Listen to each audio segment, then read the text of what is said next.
weekend, we'll tackle more about what it means to have Christian love. And hopefully we will be able to help everyone here to apply that Christian love in our lives. It's really the two-part there, right? Loving our God and loving our neighbor. And I would like to introduce our next speaker, who is a model. GQ model? Who's a good model of loving neighbor. Right? If not, he would have been kicked out of their neighborhood. But and also this brother of ours has been married for 23 years to his wife, Sister Jonette. Annette, what's your name? He's the better wife, the better half. And they have two boys. Emil is 20 years old and Jake is 19. But if they go out together, they just look like siblings. You never know who's Don't let older. the kids hear that. You think that they were just let out by their parents. They also attended their Christian Life program back in 1999. And right now, this brother and sister of ours serve as unit heads in the community of Accomplishment by It's how we are grouped together in a unit group. And so he will be discussing more about loving your neighbor, and it's no other than our Bro.Jonette Tumulak.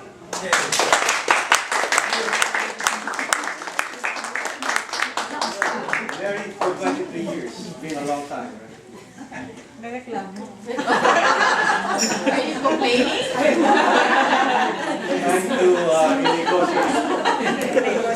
Trying to renegotiate. You served in the prison, you must be free now. You didn't see the fine print. Alright. So, I was lucky to sit down with the guys. So, though I did not introduce myself formally, at least more familiar with my face. Paul, Joe, Eddie, and John. So, our next talk is loving your neighbor. So, I was listening to your discussion, and it's really difficult to answer some of the questions because it's an idea, right? It's an idea. That's why it's really difficult to answer. Because ideal is somewhat equatable to perfection. And getting that kind of ideal, sometimes you would really question yourself if you can do it or not. But our next talk, loving your neighbor, it's not an idea. It's something that's really, you can do. It's something that, as a person, as a human being, there's really concrete way in loving your neighbor. Okay? So that's the one that we're going to talk about. So let's start with the one that you hear a while ago about the greatest commandment, right? So you, Brother Jundi said, you shall love the Lord your God with all your heart, with all your being, with all your strength, and with all your mind, and your neighbor as yourself.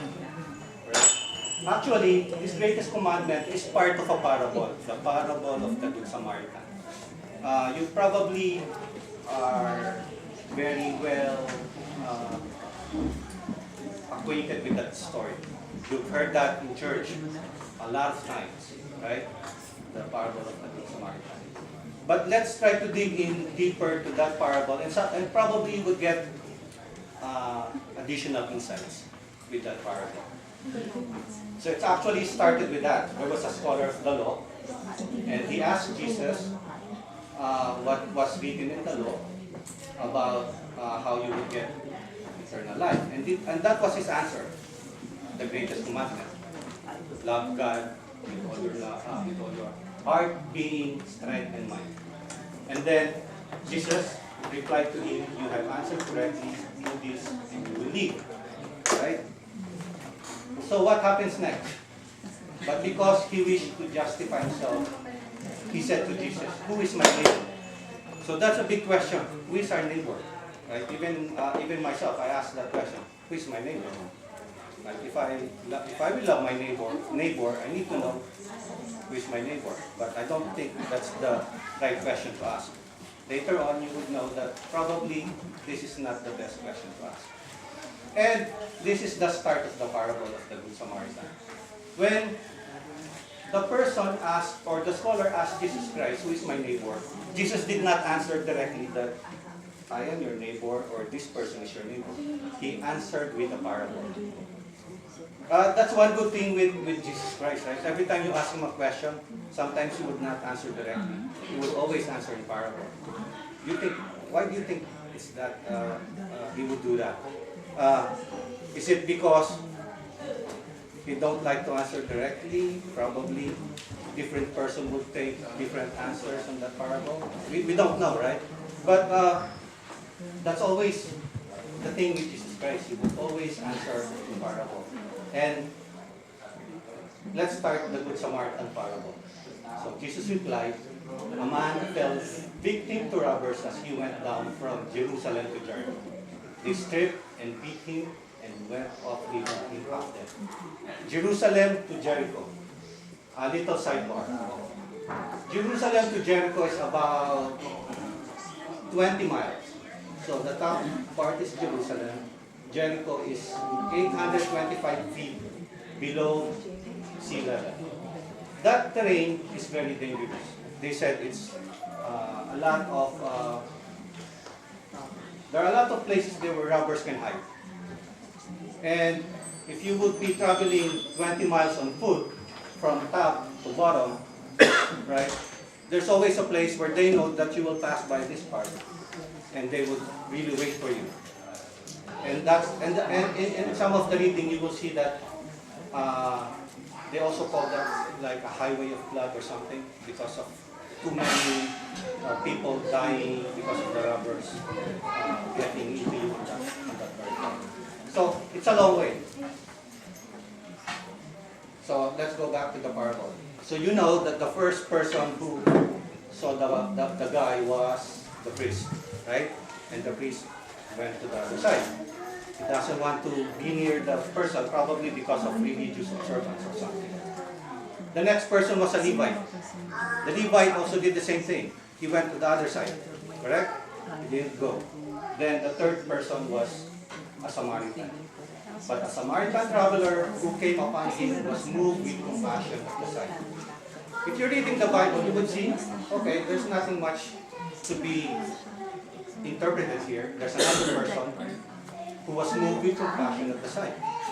But actually, there is significance there because Jesus was telling this story to Jews. And do you know the history of Jews and Samaritans? Right? They are really mortal enemies.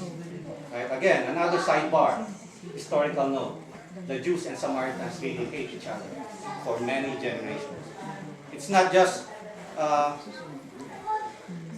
common enemy. They really hate each other. They don't want to even get to be near each other. That's the problem. You would see in Sirach, it said there, those who live in Seir and Philistia, and the degenerate folk who dwell in Shechem. Shechem is a city in Samaria. So,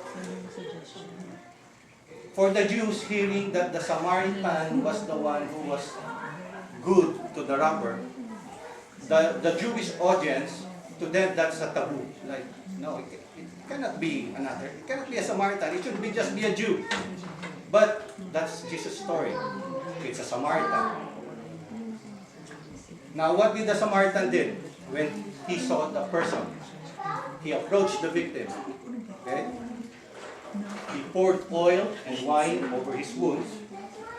He bandaged them. He lifted him up, took him to an inn, cared for him, and then another one. The next day, he took out 2 silver coins and gave them to the innkeeper with the instruction, take care of him. If you spend more than what I have given you, I shall repay you on my way back. 1, 2, 3, 4, 5, 6 steps that the Samaritan did. Another 2 the next day, and with the promise that he would repay if whatever expenses the innkeeper has is more than what he gave. Any significance there? Again, this is a historical question that you see a lot of actions, right?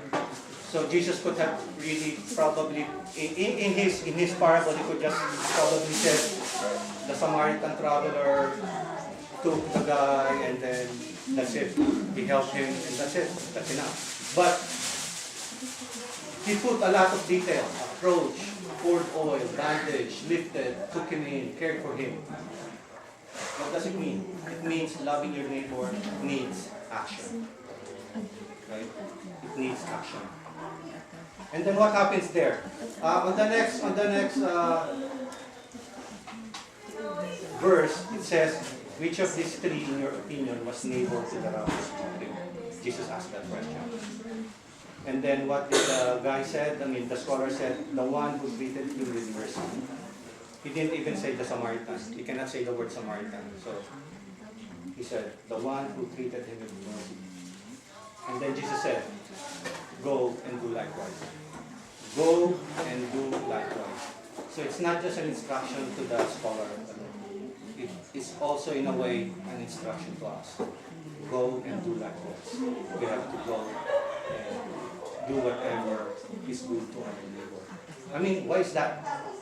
Why do we need to go? And why do we need to do the same thing as Jesus is doing?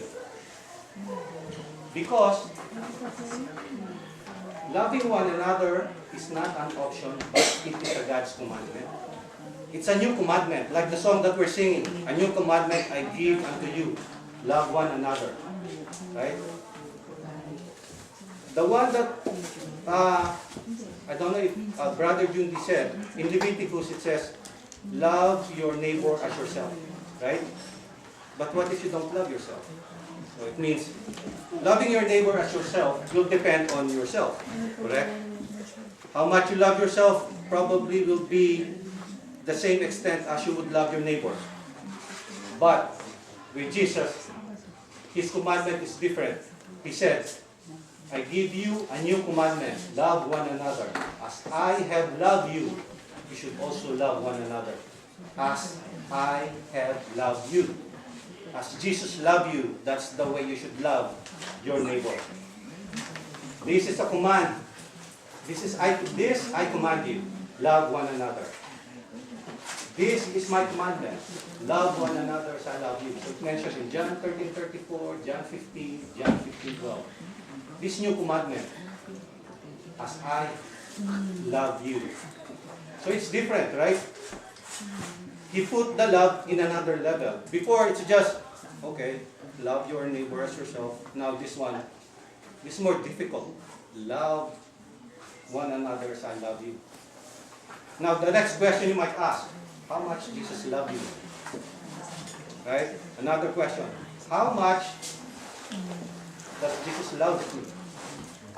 And you know the answer to that. It's a rhetorical question again. Because He died for us. Right? But before we go there are other things that He did with His disciples, like the washing of the feet. The washing of the feet that we always celebrate in our church during Holy Week. You would see the priest would pick or select members of your parish, and then you would go to your, the ladies would go to the parlor and have their nails fixed, so it will be beautiful, right? So and then the priest would do this washing of the feet. So why did Jesus do that?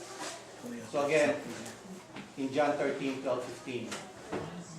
So when He washed their feet and put His garments back on and reclined at the table again, He said to them, do you realize what I have done for you? You call me teacher and master, and rightly so, for indeed I am.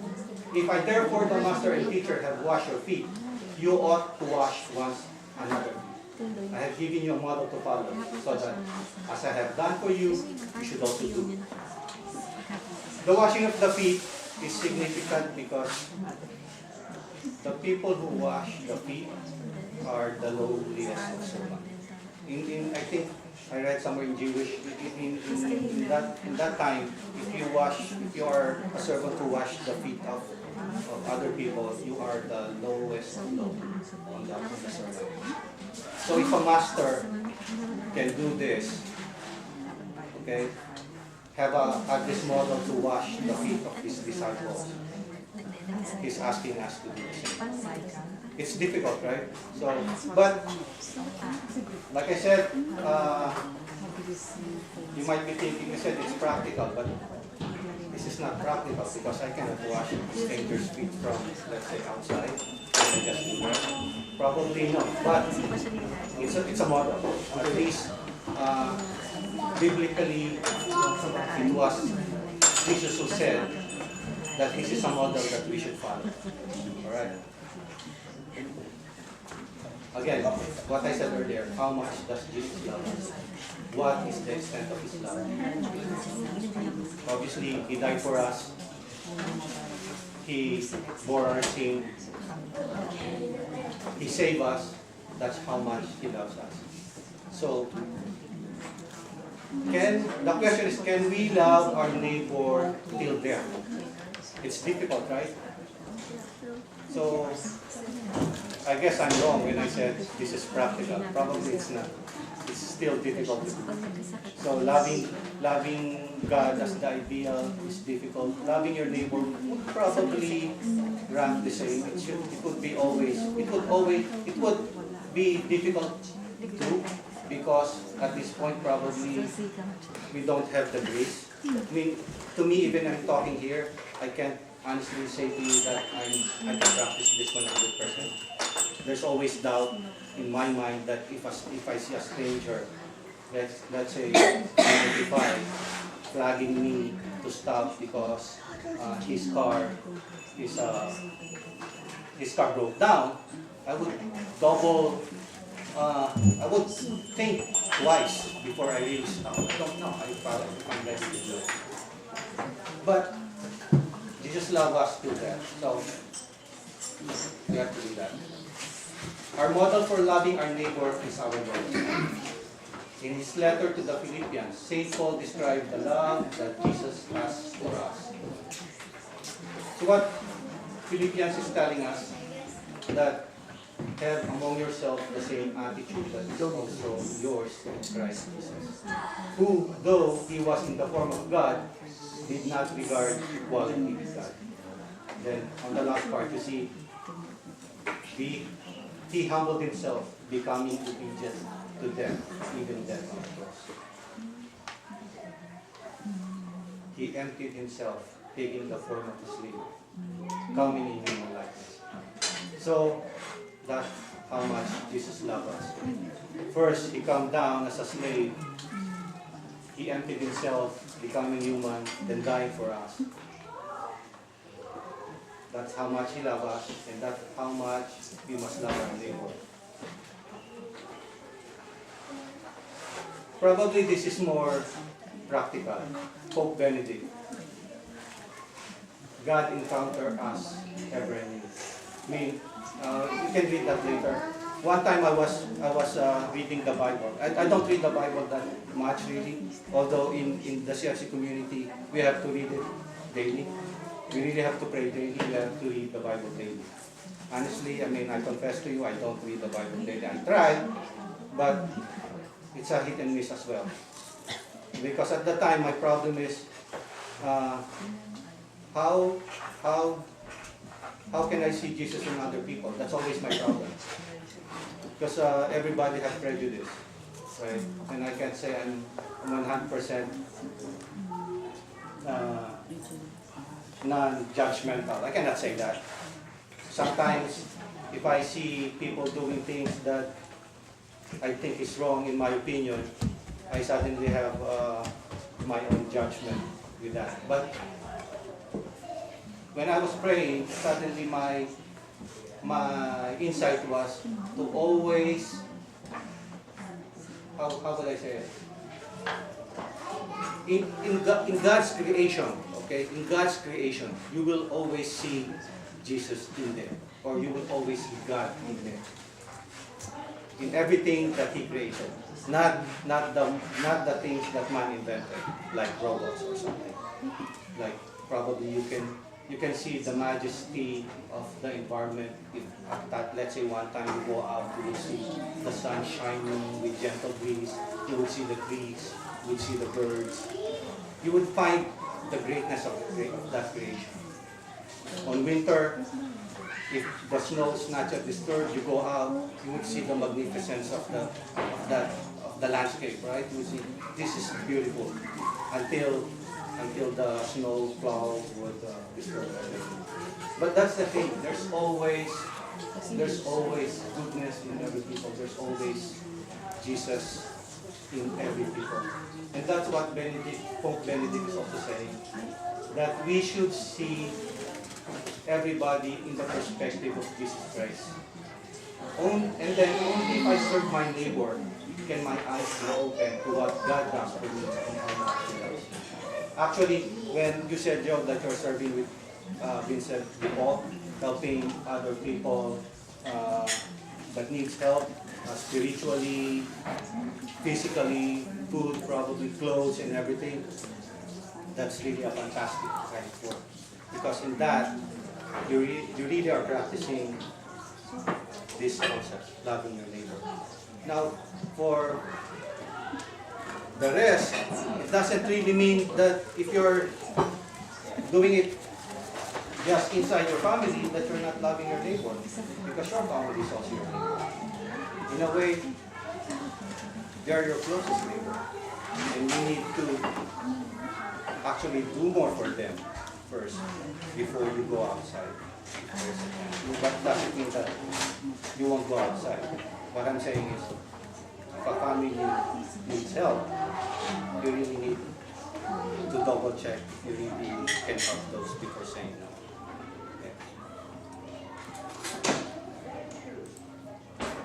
Corinthians, love birds all virtues. What is that? Characteristic of Christian love.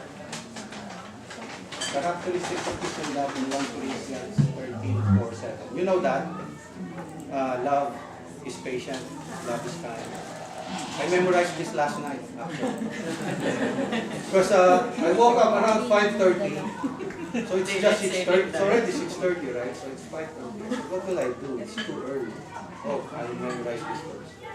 So not to be our braggart, which is one of the characteristics, which is one of the not characteristics. Okay, it says love is patient, love is kind. It is not jealous. Love is not pompous. It is not rude. Self-seeking. What's the fifth one? Self-seeking. It's not taking Does records not from wrong. say something about self-interest. Self-seeking. Yeah. And then the sixth one is it does not quick-tempered. Okay. So it's not quick-tempered. Then it does not something else. Actually, I listed that. So first one, love is patient. It means to be patient in suffering. It means to be patient in suffering. Because mostly when we say we're patient with my wife, I'm patient with my husband, I'm patient with the people in front of me in the grocery, especially when they're taking a long time doing the self-checkout. But we're talking more about that. We're talking about patient in suffering, which one of the brother during our discussion is really something that I want to tell him, that whatever hardship is encountering right now, that's good. As long as you know that God is with you and you are patient in that suffering because God is still with you. Alright? So that is in addition of being slow to anger, it also includes the disposition not to return injury for injury, but to suffer injustice with goodwill. This was the kind of love that is shown in His passion. What's next? Love's kind. Love is kind. I'm kind. I'm kind to my neighbor. Right now, when you say I'm kind, it's like, that's the best example for kind. I'm kind to you. Probably I can say I'm civil to you. I'm kind to you. Right? You say something bad to me, and then I try not to ignore it. I'm being kind to you. But this kind is different. This kind is a hospitality that really that's big. Like in Saint, I read somewhere that in what Saint Paul is saying here is that love is a verb. I don't know my English, right? But when you say it's a verb, it's action, right? It means you're doing an action. That's verb, right? And then, actually in Greek, this one was that patient and kind is in between the word love, but you cannot put it in English that way. That's why in the Bible it becomes love is patient, kind is love. But in Greek, it's like love is patient, kind is love. They said that's called poetic chiasm. Poetic chiasm is a style of writing in the Bible wherein you put, it's like A is supposed to B, B is supposed to C. So to put emphasis on the word. So patient and kind is in between love. So it means there's really emphasis on that. It's important that being patient and being kind is part of these characteristics, right? So the one, what's the rest? What's not? Love is not jealous. I don't know who are, I have 15 minutes. Love is not jealous. Love is not pompous. Love is not boastful. It does not boast. So I put in the other translation, but I did not research this. I got this from the book. There's a book that I was using. The Greek word means to be a windbag. Right? So it is not inflated. Other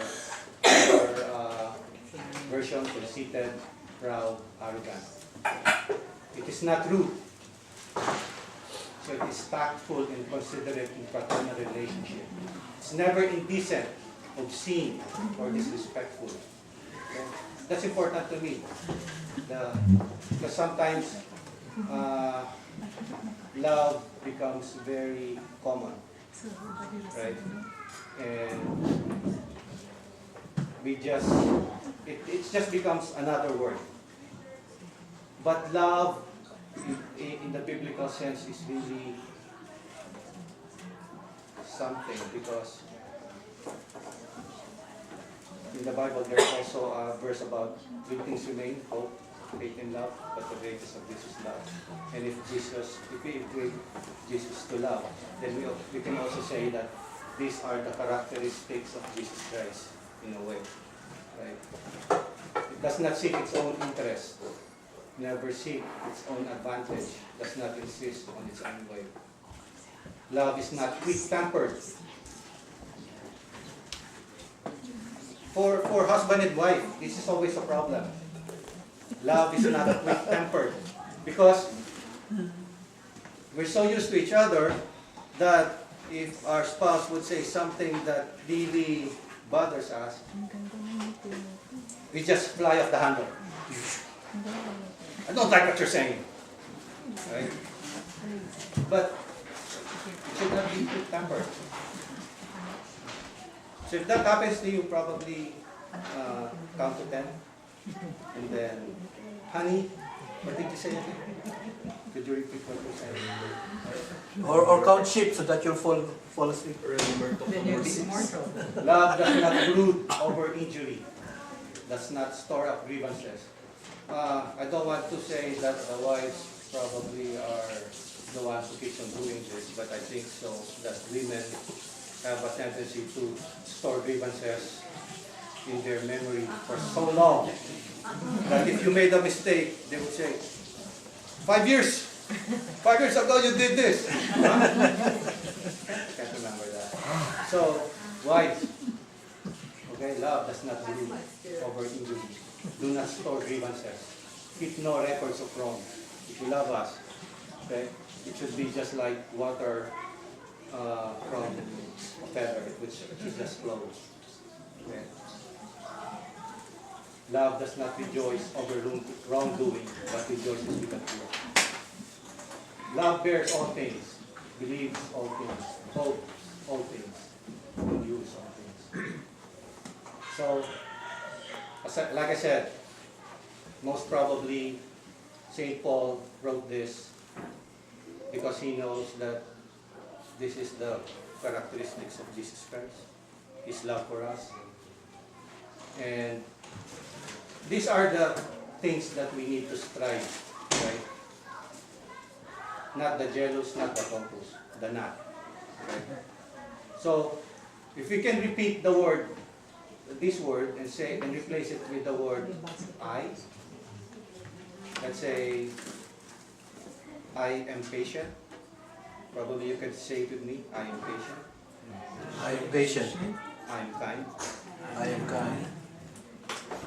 I am not jealous. I am not jealous. I am not pompous. I am not pompous. I am not inflated. I am inflated. I am not rude. I do not seek my own interest. I am not quick-tempered. I am not quick-tempered. I do not brood over injury. I do not I do not rejoice. I do not do it, but rejoice. But rejoices with it. I bear all things. I'll bear all things. I believe all things. Believe all things. I hope all things. I hope all things. I endure all things. I endure all things. So try to at least strive for 2, 3, whatever you can strive, right? Or probably memorize this. Because if you're angry with your wife, you could just say, I'm patient.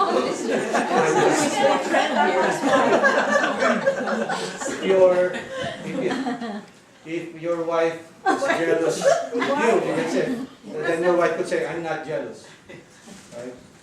And it's a good thing because memorizing verses sometimes it would give you things to say to yourself.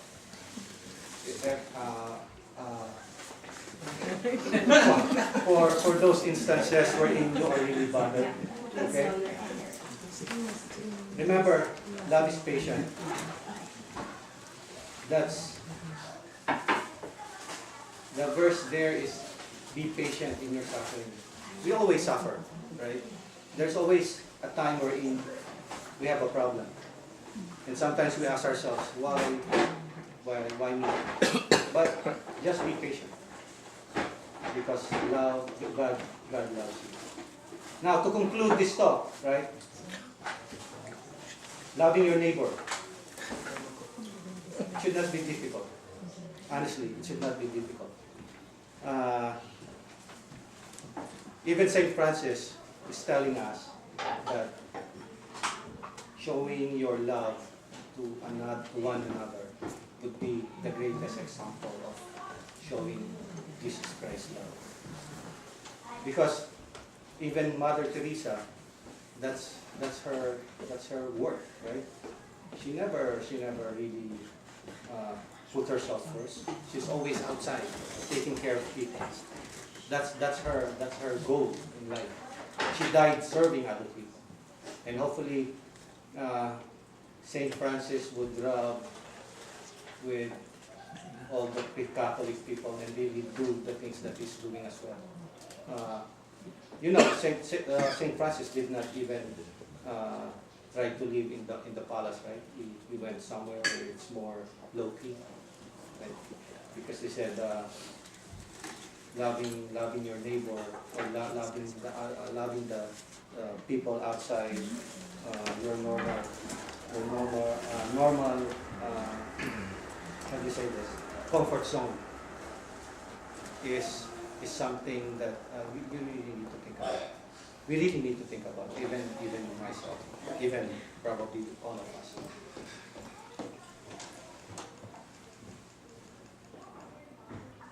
So, hopefully you learn something, and by the end of the day, Just think about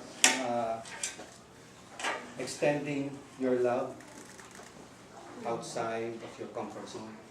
Probably not today, not tomorrow, but someday. Someday soon. Sooner than, hopefully sooner than later. Okay, thank you very much.